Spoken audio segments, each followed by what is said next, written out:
just to make a point, just before you even start watching the breath. They have this word in Pali. It's one of the reasons why people get confused about the tip of the nose.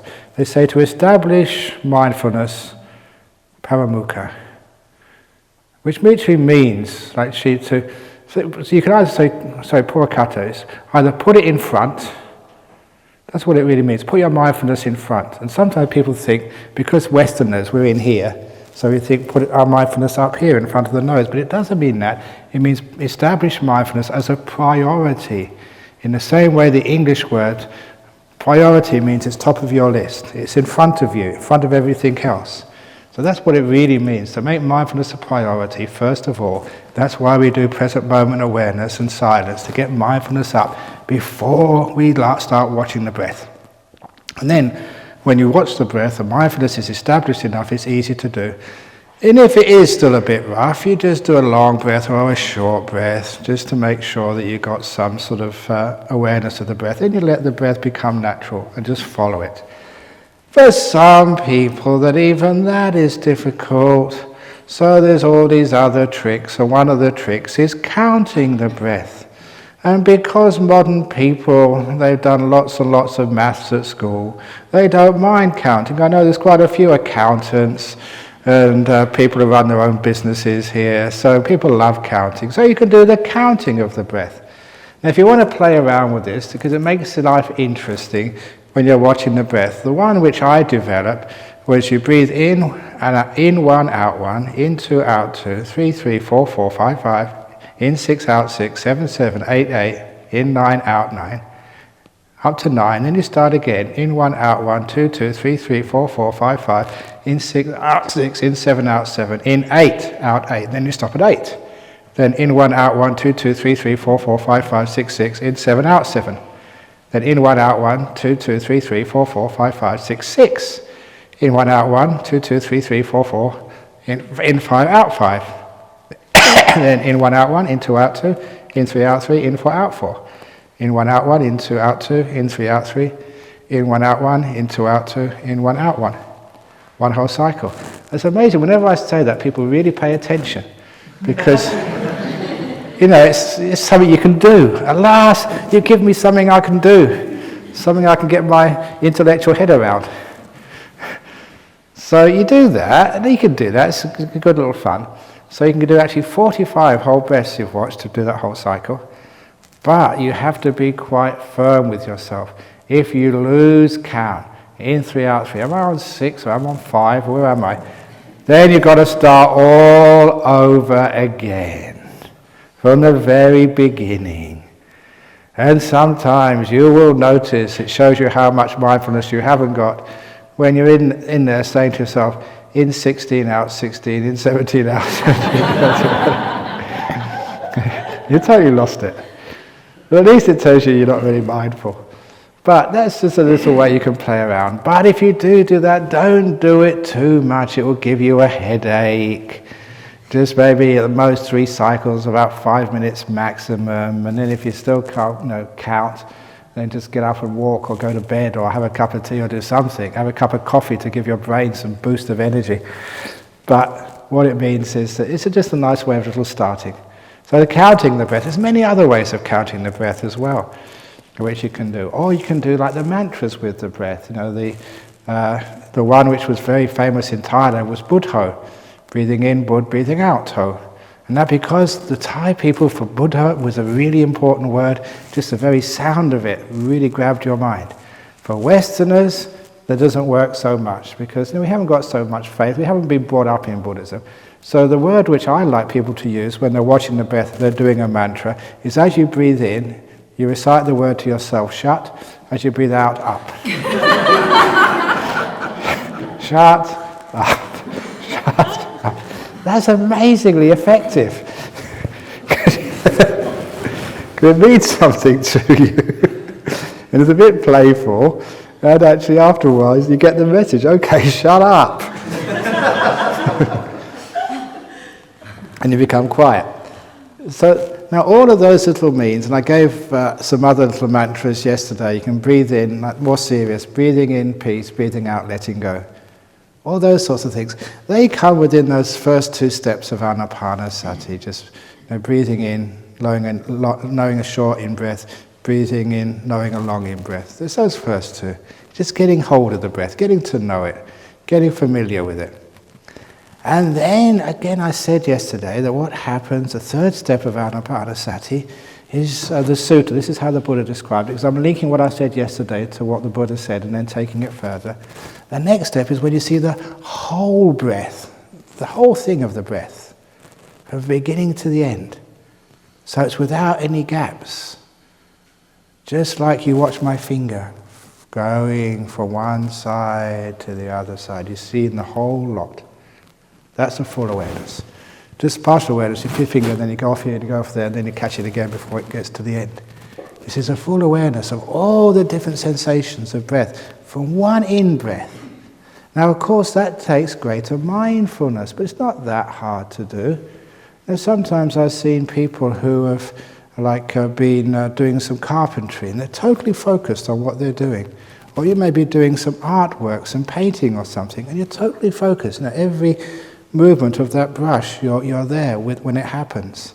It's not that hard to be that mindful. And many of you have got things you really love doing, and you're totally immersed in it. You are mindful, fully mindful. So what that means for all the sensations of one breath, from the beginning of the in to the end of the in-breath, and I say seeing the gaps between the breaths, it's important to see those gaps between the breaths, because that's usually where the mind wanders off, because it thinks there's nothing to do. So off it goes and does something else. So in those gaps between the breaths, they're important because, number 1, that's where you wander off, and number 2, that's where you're getting very sensitive to subtle objects, because no feeling going on there. It's like an emptiness, it's a nothing type feeling.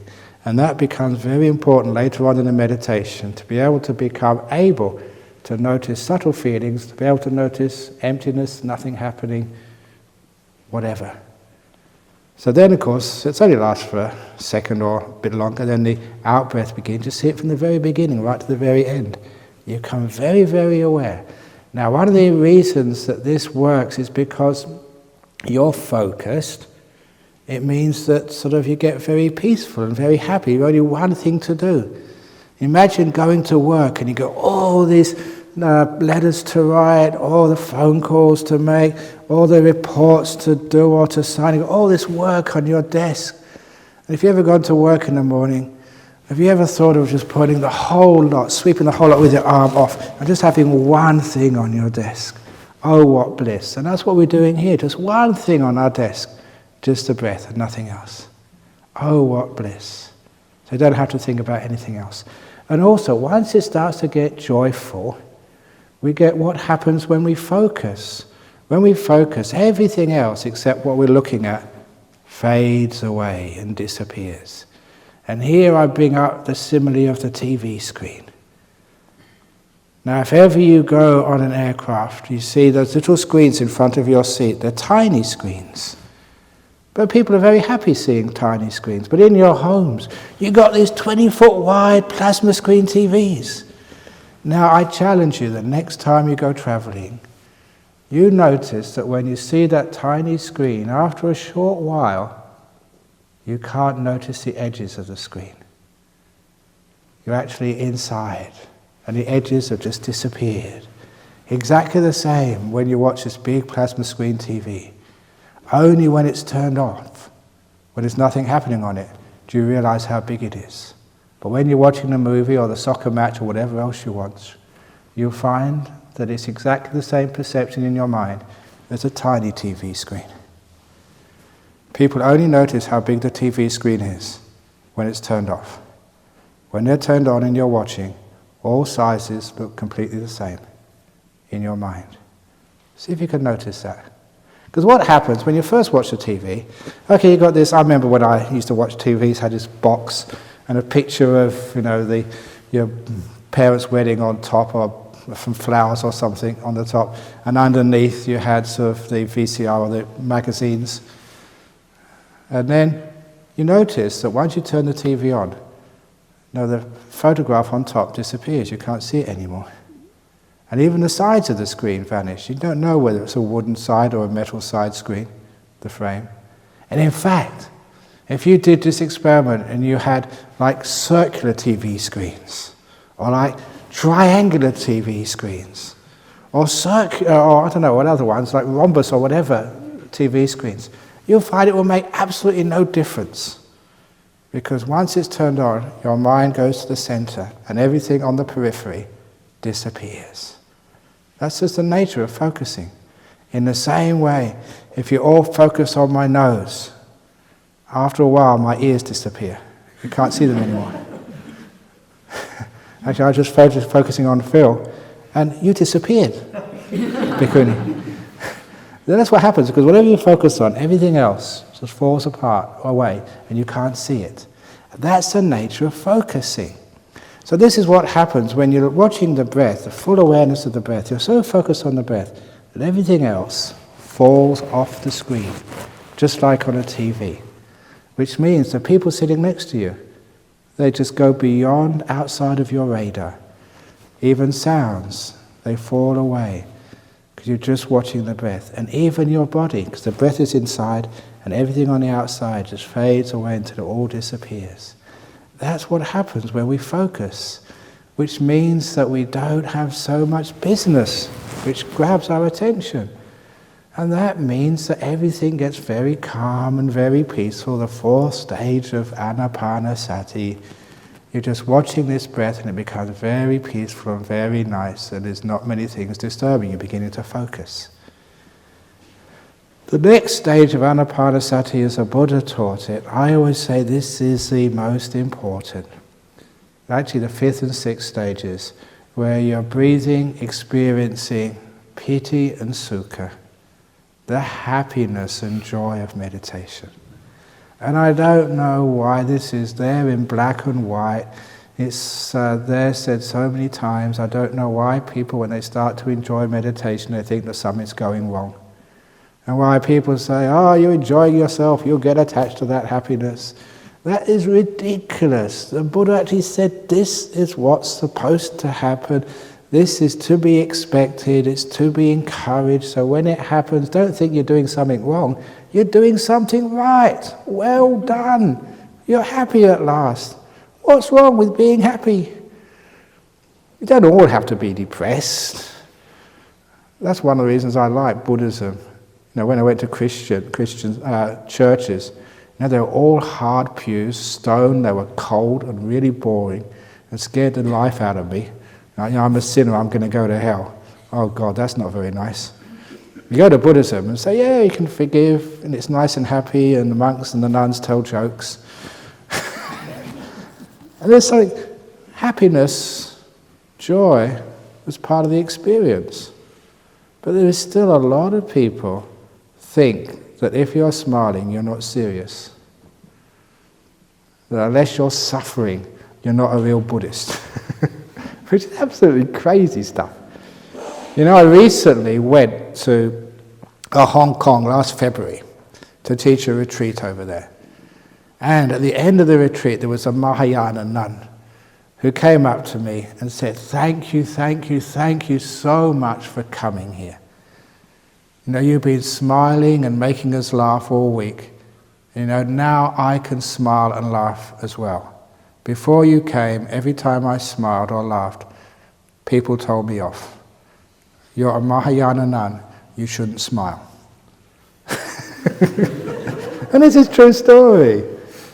And said, now I can smile and laugh, thank you so much. And in some traditions it's like that.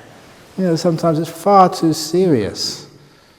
And this is actually just really powerful stuff, because you're getting joy and happiness, and this starts coming up in the mind. So be prepared for that. As you are meditating, you're just watching this breath go in and out, it starts to look delightful. It's what I say, the delightful breath. And when that happens, I call that one of the most important stages in meditation. The pivot point, the tipping point, whatever you wish to call it.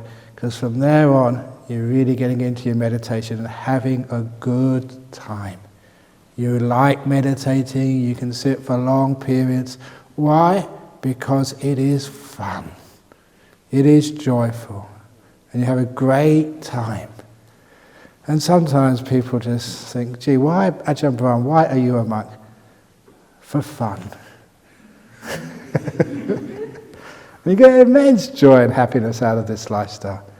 But you take it seriously, you take it deep. It's not superficial, but it's very deep happiness. And I explained what that happiness was in one of the earlier talks. The two parts of the mind, if you remember, the doer and the knower. The doer and the knower. All the energy usually gets eaten up by doing. That's why you get tired. And that's why you get dull. And that's why if you really do too much, you get depressed. The reason why there's so much depression in the modern world is directly proportional to how much activity people have, especially at work. You all know that these days you have to do much, much more work than you did, say, 10 years ago. You get more tired, which means you get more people depressed. They just run out of energy. And they get to such a low state, it's hard to get it going again. But there's that doer and that knower. The doer takes too much of your energy. So there's not enough left for mindfulness, for awareness, for just sheer being. And because the knower has got so little energy, there's not so much happiness and fun. When I first went to northeast Thailand, it was one of the poorest places in the world I'd ever been. Subsistence farmers, no electricity, no running water, just dirty toilets, whatever the rice they get the rice in the rainy season retreat and have to keep it all. Hopefully it lasted, and then just whatever fish they caught during the rains retreat, then they would pickle them, for the rest of the year. That was the pladek, the rotten fish. Tasted awful, smelt disgusting, but that's what you used to eat. And there was subsistence. But some of the happiest people I've ever seen in my life were those farmers. And that was, obviously many people have seen that before. People going into very poor countries in Asia, villages which have hardly anything, and seeing how much happiness people have. But these days it's not there anymore. You go to the northeast of Thailand and people aren't happy. They haven't got the same smiles I used to see when I was first there. Because in those days they weren't doing very much. They really knew how to relax. Sometimes during the hot season when there was no water around, they couldn't do anything. They'd be sleeping under their huts, their little houses. And you'd ask them what you were doing, and they would say, "Yusa, which was Laotian for just being. And that was the usual say, what they would say. What are you doing? I said, just being. And they'd do that for days. So they really knew how to relax, and that really gave them a lot of happiness, because they worked very hard during the rainy season, but the rest of the time they realized how to relax and enjoy themselves. The stress of doing so much wasn't there. They knew how to stop doing and just be, without feeling guilty. When I was a kid, it was a Christian saying, "The devil makes work for idle hands." No, he does not. Idle hands make you enlightened. Too much busyness is our problem. That's what sort of causes all the problems. But because of that, you feel guilty sometimes. Do you feel guilty when you're meditating? You think, here I am doing nothing, and all these starving people in the world, all these people who need sort of someone to help them, to raise money for this and to look after the floods in Thailand, the earthquakes in Turkey, or whatever else is happening in this world. I should be doing something. That is the guilt trip. Shut up. It's very nice when you're peaceful. Please remember that if you're peaceful, you're giving a lot of happiness to other people, because they don't have to put up with you.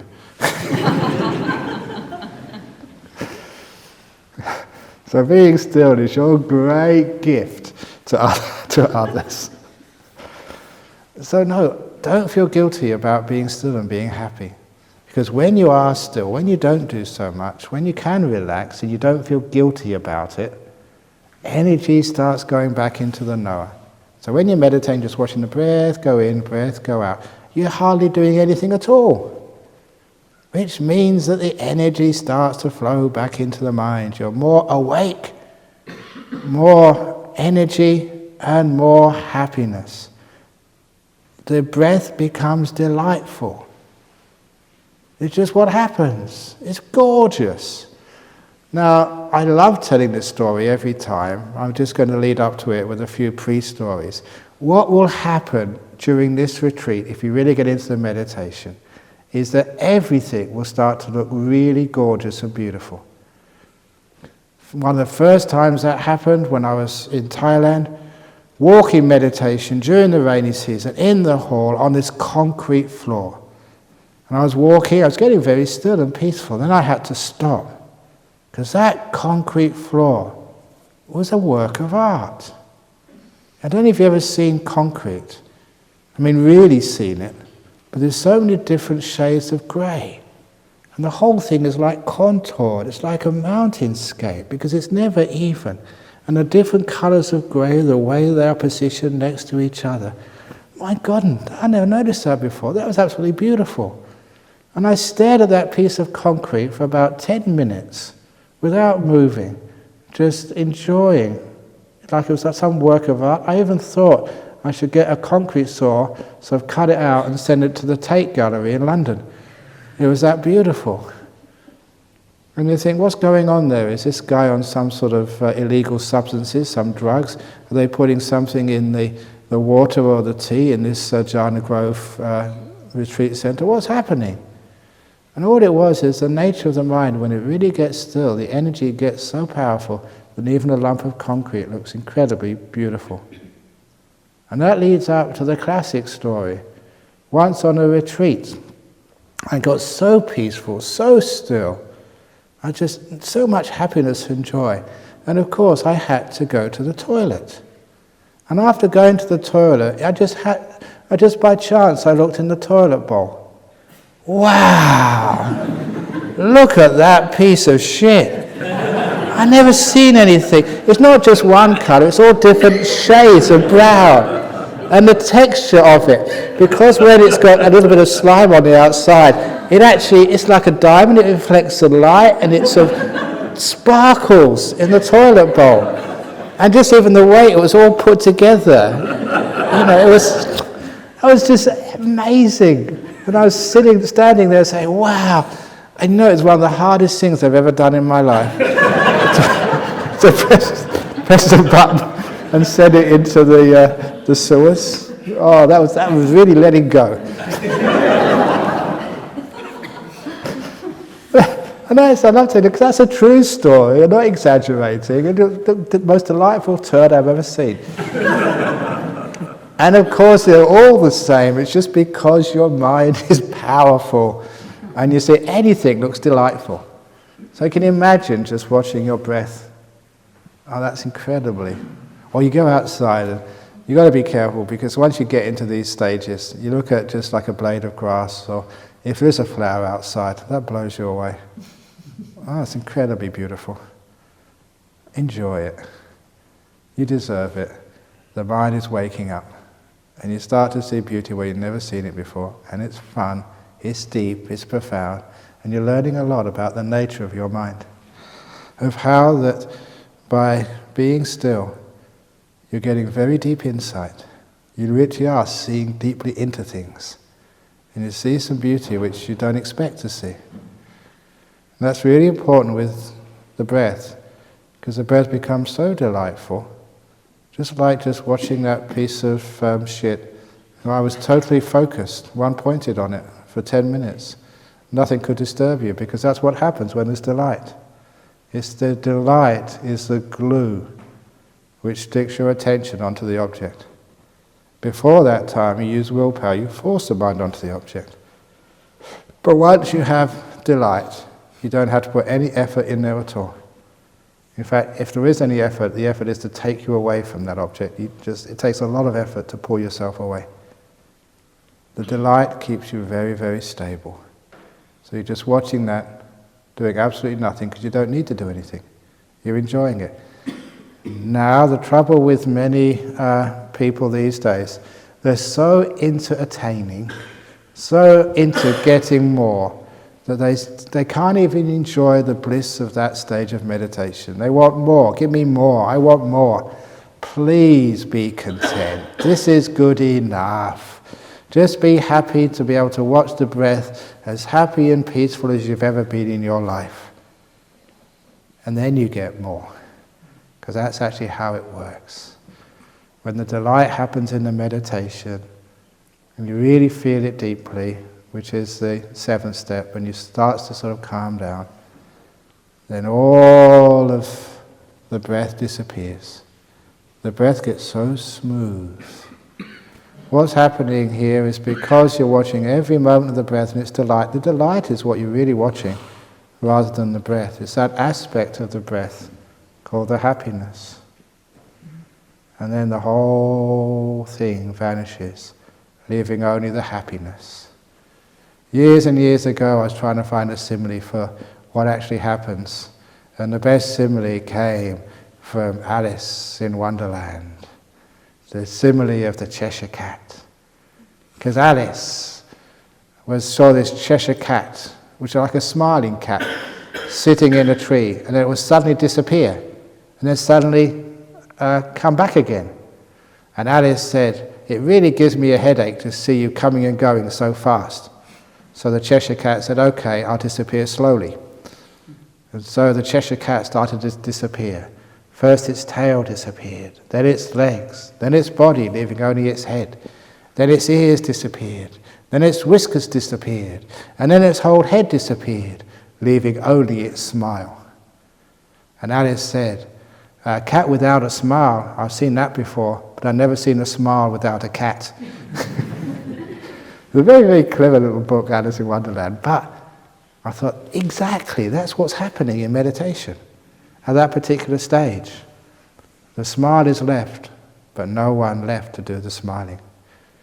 The smile without you. Because the body's disappeared, but the happiness remains. It's a beautiful sense of peace and joy.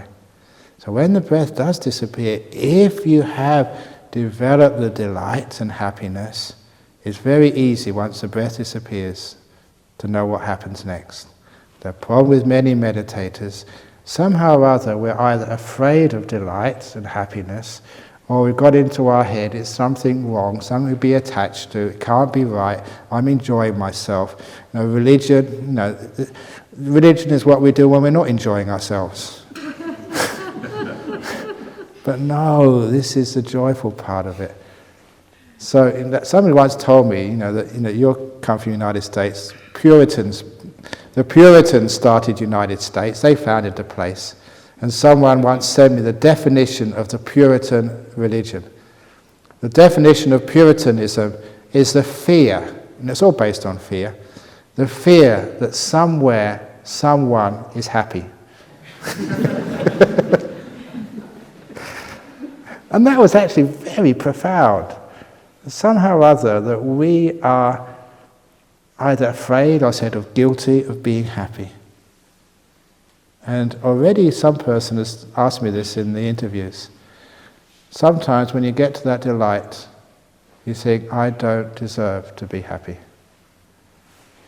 And that has occurred many times. And the Dalai Lama talks about that as well. They think, oh my goodness, the Western culture is really dysfunctional.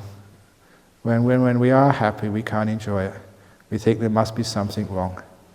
They know that's been very deeply psychologically ingrained into us. The fear and rejection of happiness. Which is why a lot of people do find it difficult to smile and laugh. I know many times I've told a joke and the person's just looked at me.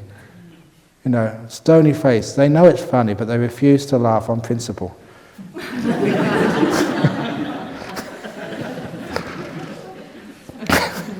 They're crazy. It's a funny joke. Laugh. It's allowable. So, it's allowable to be happy. So sometimes if that delight doesn't come up, you ask yourself why. It's there for you, but you reject it. You think it's something wrong.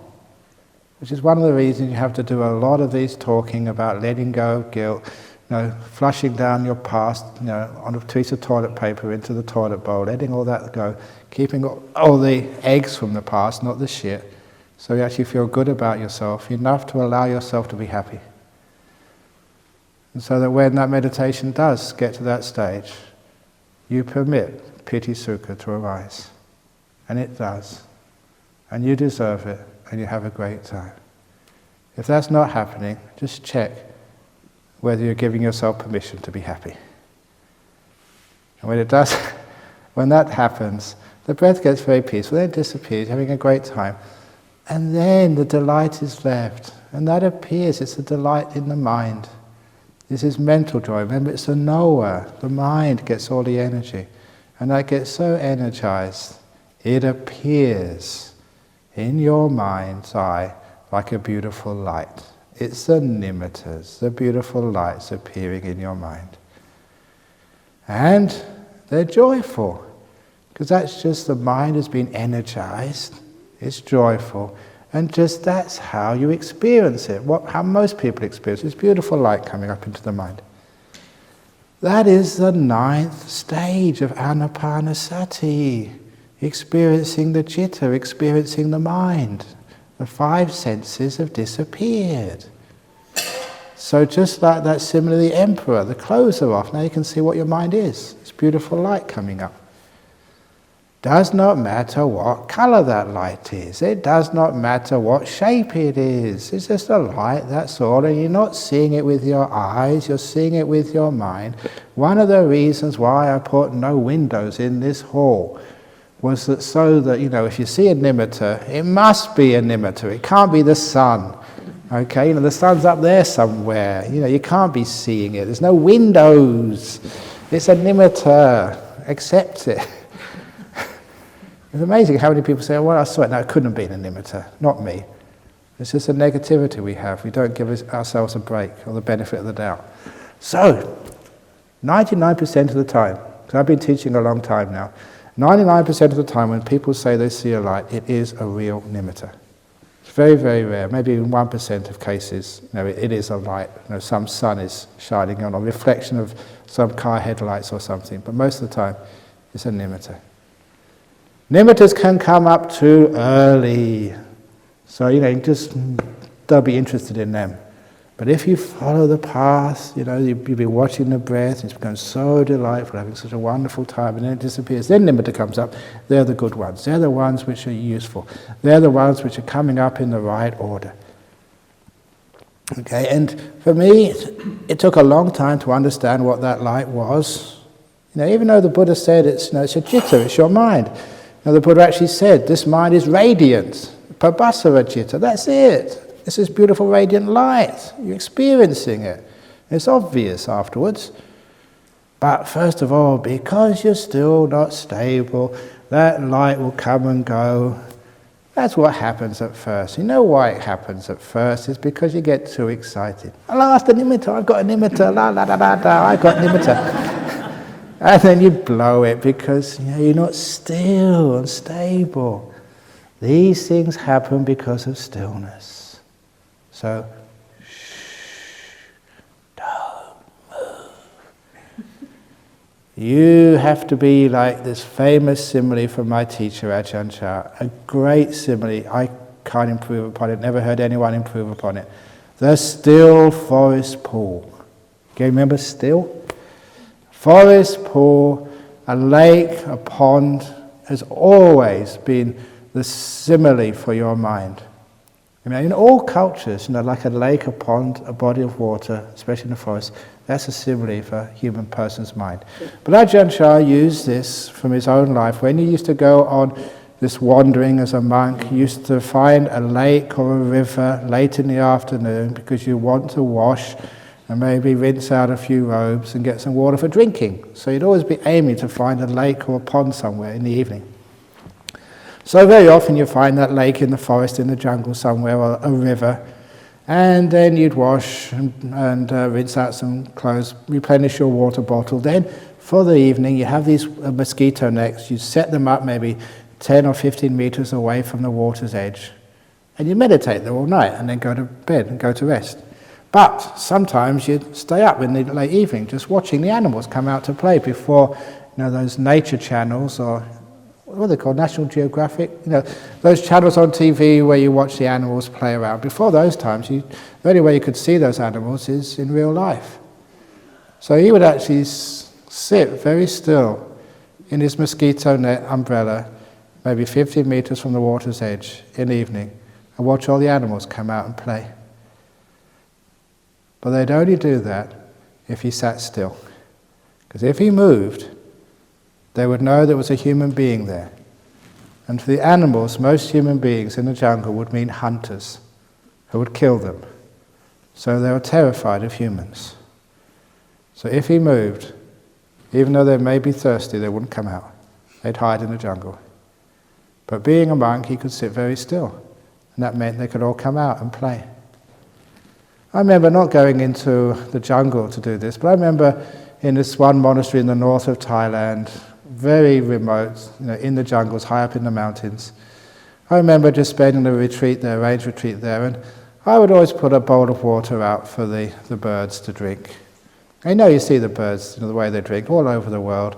They go in and they drink, and then they jump in and they flap their feathers all around and have a great time. And I sort of put the bowl of water out, and only in a couple of days they all found out where there was water.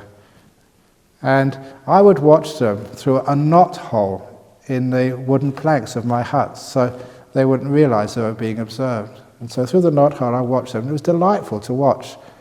And after 2 or 3 days, an amazing thing happened which totally surprised me, that those birds of so many different species actually formed a queue. They all were standing in line. It's unbelievable, but it's true. They'd all stand in line, and the one who came first would drink and wash, and then the next one would take its turn, and they'd wait patiently in line. But there was always, one bird would come every evening, would try and jump in the queue. And of course, as soon as it jumped in the queue, all the other birds, they would jump on that bird, peck him and drive him away. And once they got rid of that sort of queue jumper, then they'd all come back and wait in queue again. It's so cute to see the birds do this. That's actually what happens in nature. Just watching animals in nature is just delightful. So Ajahn told me watching these animals play, he had to remain very still. And then he said sometimes after those ordinary animals had come out to play and drink, sometimes he said some very strange and rare animals would come out. But he had to be incredibly still, because these were so shy. That's why not many people had seen them. If they smelled or perceived a human being around, they would never come out. But sometimes he was so still as to be invisible. They couldn't see him.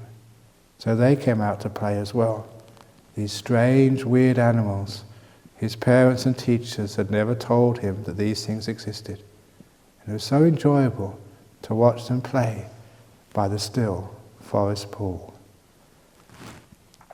Those are the nimittas and the jhanas, these very rare and wonderful animals which come and play by your mind, only if you're still. If you say, a nimitta, a nimitta, a nimitta, the animal runs away. Jhana, jhana, jhana, jhana, jhana. No, it's gone. That's why.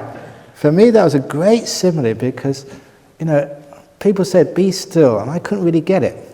But when they say, imagine you're sitting by a lake and the animals are coming out, I could actually do that. I could imagine that. It made it possible. You knew exactly what to do to be still. And what happens when you're still, that nimitta becomes still. If that nimitta is moving, it means you're moving. It's a reflection of your mind. Just like looking at yourself in the mirror in the morning. If the image in the mirror is moving, it's not the mirror's fault, it's your fault. You're moving. So if you see that thing in the mirror moving backwards and forwards, don't try and hold the mirror still. That's actually a profound simile which I developed, which helped me enormously stabilize nimittas. I realized I, the watcher, the knower, that had to be perfectly still, and then this nimitta will be still. That's called the 10th stage of Anapanasati. The 11th stage. Samadahang chittang, stilling that nimitta, keeping it still and stable. The one before that is sampasadanang chittang, which is literally making it more joyful, more bright, more beautiful. To make it more bright and more beautiful, there are many tricks, because there was this one disciple in Malaysia, Poor guy. Actually, some of you know him, so I better not tell his name.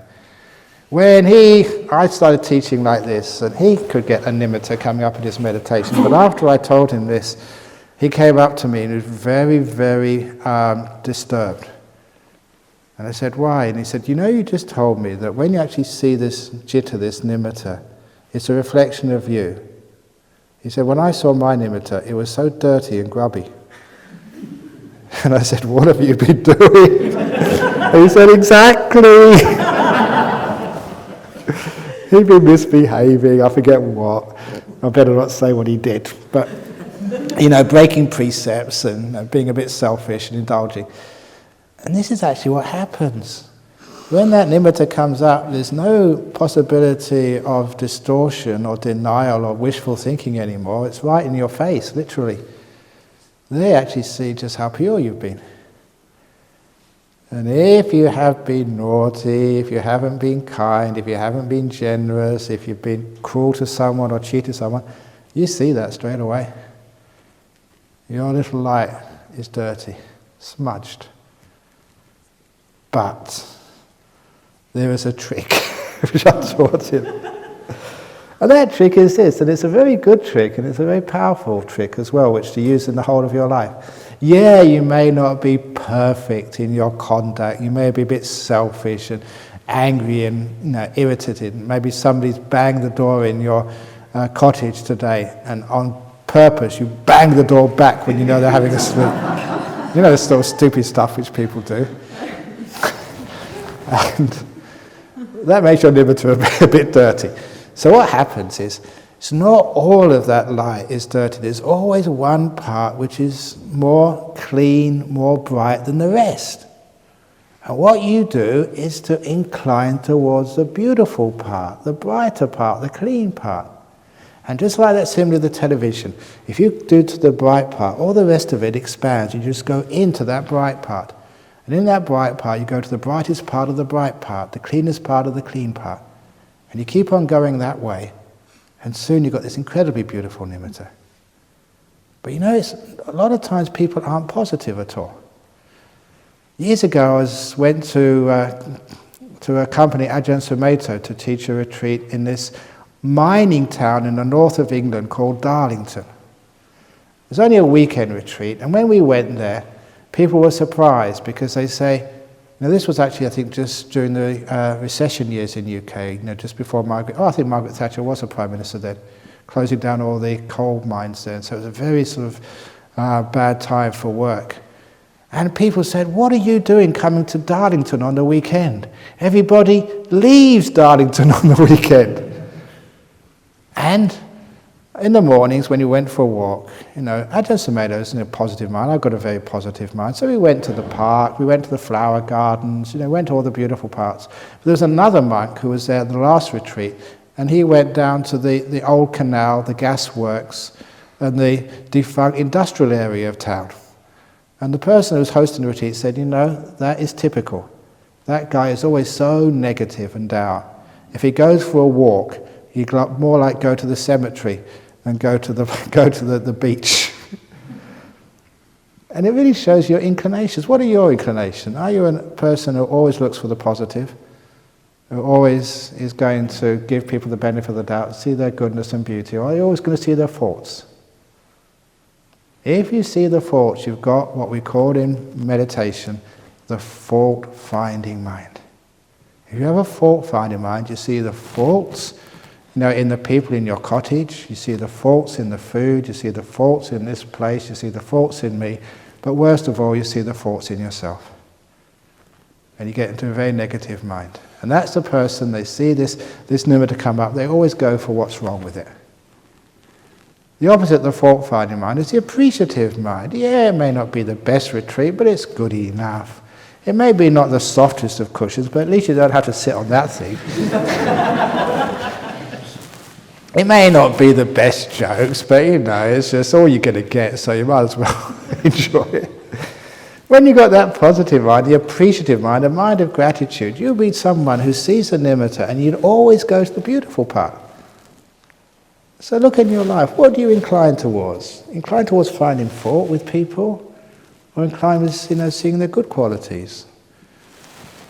And you do have that choice. And if you do develop that positive mind, always seeing the good bricks in the wall rather than the bad bricks, giving yourself that benefit of the doubt, not just seeing what might go wrong, but what might go right, then when you see nimitta, just automatically, even if it is not the perfect nimitta, you go to that part of it which is perfect, and that will grow. And that will take you into enormous amounts of delight. This is what we mean by abhipamojayang jitang, bringing more joy, bliss, power, beauty into that nimitta. But I must also say that, again, teaching many retreats over many years, there are some people, these are members of our Buddhist society, because I've known them very, very closely for many years, who are really, really pure-hearted people. And I don't need to explain what a pure-hearted person is. People who are really so kind, that you ask them for something, and then they'll say, oh, I'm busy. They will say, oh yeah, I can do that for you, even though they are busy. People are always generous, always there cleaning up after the retreats, always there helping. Those really, really good, pure-hearted people, when they get their nimitta, that's where they get the payback. Their nimitta is absolutely gorgeous. And they can so easy get into deep meditation. They deserve it. Because now they're actually seeing themselves. Seeing this beautiful, beautiful nimitta. And my goodness, it's incredible. It blows them away, literally. So that's actually the payback of being a really kind, generous, good, helpful person. And being generous is not just putting donations in the box. That's the easy part. It's being forgiving to people who have hurt you. It's spending time with people who really need your help. Just going that little bit extra for somebody else, even though it's tough for you. Really good-hearted people. That's why virtue is important for meditation. If you're really, really good and kind and generous, when you get to that nimitta stage, you get your reward. Brilliant, beautiful mind. And this is where you start to get the big pleasures of meditation. Because when that nimitta gets really strong and stable, it's the most beautiful and wonderful thing you've ever seen. You're out of this world. You're not seeing actually colours which you can ever see in this real world. And if it is, say, a blue or a gold or white, it's much, much more powerful and rich than any of those colours you can ever see with your eyes. This is a mental object. And sometimes it's so brilliant. I don't know how many people, I remember this myself, thinking, I'm going to go blind. It's like looking in the sun, which the sun is 1,000 times brighter. You can't stand this. But don't worry, you're seeing it with your mind, not with your physical eye. And other times it's become so blissful. Sometimes I think I can't take any more bliss. That's happened many times. You've been sitting there just, I'm totally blissed out, and you think, I can't take any more happiness. No human being can endure so much bliss. But one thing I found, one of the great insights, is you can always take more bliss. So don't worry, get into it, enjoy it. So it gets incredibly powerful and blissful and very still and deep peaceful. And then actually you go into it. It emerges right into its center. And that's where the jhanas happen. In the jhanas you're totally apart from the five senses. Senses have totally disappeared and gone. So the sounds, they can't really get to you. Feelings in the body, mosquitoes can be biting you. Or like sometimes happens, because it's the end of the retreat, we need to clean up. They pick you up and they put you in your room for the time being. And so, you went to meditation in this room and you end up, in the hall, you end up in your room. How did I get there? Oh, we just picked you up and dumped you there. You don't feel a thing. Just having a great time inside, so you don't feel anything.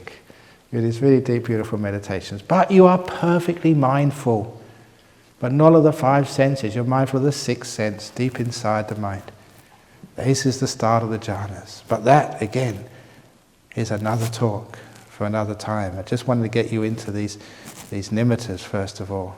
And don't be afraid of them. If they come, you try and control them, and they'll run away. You've got to be the Ajahn by the still forest pool. Leave them alone. And loads of you think, yeah, and I've been coming here for years. I haven't even seen a tiny light, not even a flicker of a light. let alone these nimittas. No, Ajahn Brahm, here he goes again, blissed out of his head. Yes, all right for him, he was probably born as a monk. Now you've seen that 60th birthday book of mine, you know I was not born as a monk. I was an ordinary guy. But this is what can happen, and the reason I talk like this is because it can happen and it probably will happen to you. So I just want to give you just what might happen. This has happened to many people here already. But don't want these states. These are states born of stillness, of letting go. The more you want, the harder they are to get. In fact, they become impossible to get. The more you're content and still, more still, following the path, then it happens. And it's beautiful and you have lots and lots of fun. If you can't accept the delight of the delightful breath, you never get to nimittas. So start developing the delightful breath first of all. As I said, the pivot point, the tipping point of meditation. So you're meditating with happiness and joy. And then that joy will start to grow. Nimittas happen, and when they do happen, you'll know what is occurring. And you won't be confused. I still remember that time teaching a retreat in Penang in the Hindarama temple. And Chao Po said, look, there's a lady here, and she's really sort of in a mess. She's been to all the counsellors, in Malaysia, no one's been able to help her. Last resort, Ajahn Brahm, can you sort of talk with her? So she came into the room. She wasn't on the retreat, but I said, okay, I can give her 10 minutes. And asked what's gone on, and then she started telling me what had happened to her. And actually it was a wonderful experience for me because, she started saying all these things, said, Madam, that was a jhana. You just fluked one somehow or other. I don't know how you did it, but your description is a classic description of a jhana. And I gave her some more information about what she'd experienced. Yes, at last, somebody's actually explained it to me. I thought I was going crazy. And she'd actually fluked a jhana. And a lot of people I found have done that. They've got into these deep stages, gone right inside themselves, and had an enormous amount of bliss, but come out, and because no one had told her what it was, she thought she was crazy. And even some of her friends had said she was crazy. And they hadn't understood, and that made her a bit more tense and upset about what had happened. And all she wanted was someone who knew what they were talking about to tell her what was going on. And that was it. She was fine. No problem at all after that. And that's actually, experiences like that is why I like teaching these things. Because some of you will do it, and if you do it, you know exactly what it is. And so you don't waste these amazing moments where you get into deep meditation. And later on I'll say what they mean and how they can turn into the most amazing of insights and understandings about the nature of life and the meaning of life. Not just sitting over here. But understanding why I say that is the meaning of life. It all comes very clear to you. So that's actually what happens when you get these deep meditations and jhanas. So there you go. See what happens now. Next time you go into the toilet, look inside the bowl. See if your mind is ready yet. And if it's nah, just flush it away and come back here and do some more meditation. Okay, so that's the talk for this morning. Sadhu, sadhu, sadhu.